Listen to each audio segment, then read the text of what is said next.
Seri Orang Kudus ke-49. Santo Benediktus II, Paus.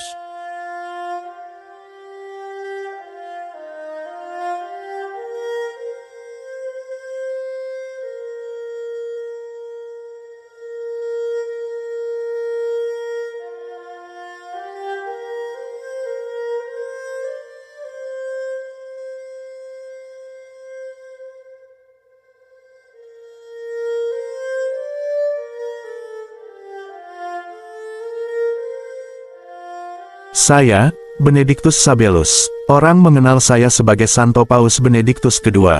Saya adalah Paus Gereja ke-81 dan memerintah Gereja Katolik hanya selama 10 bulan.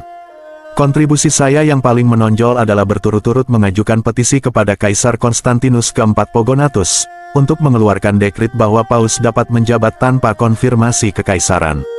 Begini kisah saya lahir pada tahun 635 di kota Roma. Nama asli saya sebelum terpilih menjadi paus adalah Benediktus Sabellus.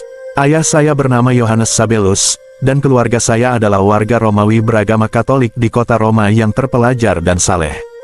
Saya adalah tipikal warga negara Romawi yang bertugas sebagai putra altar di masa muda saya. Saya kemudian mendaftar di sekolah kantorum pada usia muda, dan mendapatkan reputasi, karena pemahaman saya yang mendalam tentang kitab suci dan bakat dalam nyanyian liturgi. Ketika beranjak dewasa, saya menjadi seorang imam yang dikenal sangat rendah hati, berempati, cerdas, dan ahli dalam masalah kitab suci. Saya juga sangat ahli dalam liturgi, yang merupakan bagian penting dari ritual ibadah Katolik Roma.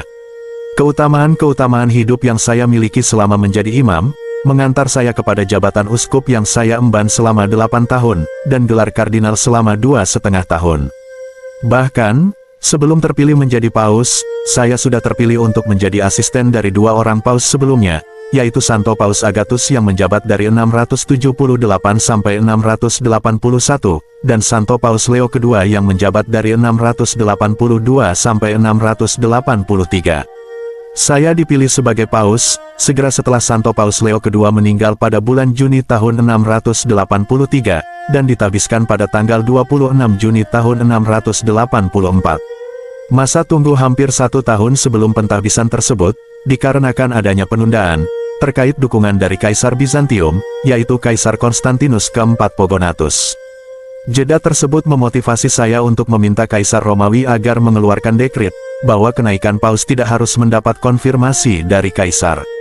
Hal ini memberikan kebebasan penuh kepada gereja dan umat Katolik di Roma, untuk menentukan para kandidat dalam proses pemilihan paus, dan kebebasan penuh untuk melantik para paus terpilih. Akhirnya Kaisar memutuskan bahwa wakilnya dari Italia, yaitu Raja Muda Ravenna, dapat mendukung paus yang baru. Dekrit ini memperbolehkan calon paus untuk segera memangku jabatannya, meskipun mereka tetap mempertahankan tradisi mencari dukungan Bizantium. Kaisar kemudian mempersembahkan seikat rambut putra-putranya kepada saya di Roma, yang melambangkan bahwa Kaisar telah mengizinkan saya untuk mengangkat secara simbolik para pangerannya, yaitu Pangeran Mahkota Justinianus, dan Pangeran Heraklius sebagai putra-putra saya. Dalam masa kepausan saya yang hanya berlangsung selama 10 bulan, saya telah berkarya dengan sangat luar biasa bagi gereja. Saya gigih mempertahankan ajaran gereja terhadap serangan ajaran sesat monotelitisme, yang mengajarkan bahwa Kristus hanya memiliki satu kemauan dan kehendak, yaitu kehendak dan kemauan ilahi. Ajaran sesat tersebut dipelopori oleh Makarius, yang merupakan seorang mantan patriark Antiokhia yang memberontak. Seruan saya akan penolakan ajaran sesat tersebut tercapai, dengan adanya dekrit yang dikeluarkan oleh Konsili Konstantinopel ketiga, yang menghasilkan beberapa resolusi. Di antara resolusi tersebut adalah, dekrit untuk membawa semua bid'ah ke Roma untuk dihukum. Namun saya bersikap lunak, dan malah mengatur pendidikan ulang mereka dalam teologi ortodoks. Setelah meratifikasi ketentuan tersebut, saya menawarkan Makarius kesempatan untuk melakukan reformasi, dan melanjutkan jabatannya. Namun, dia menolak tawaran tersebut dan terus melakukan proselit di timur.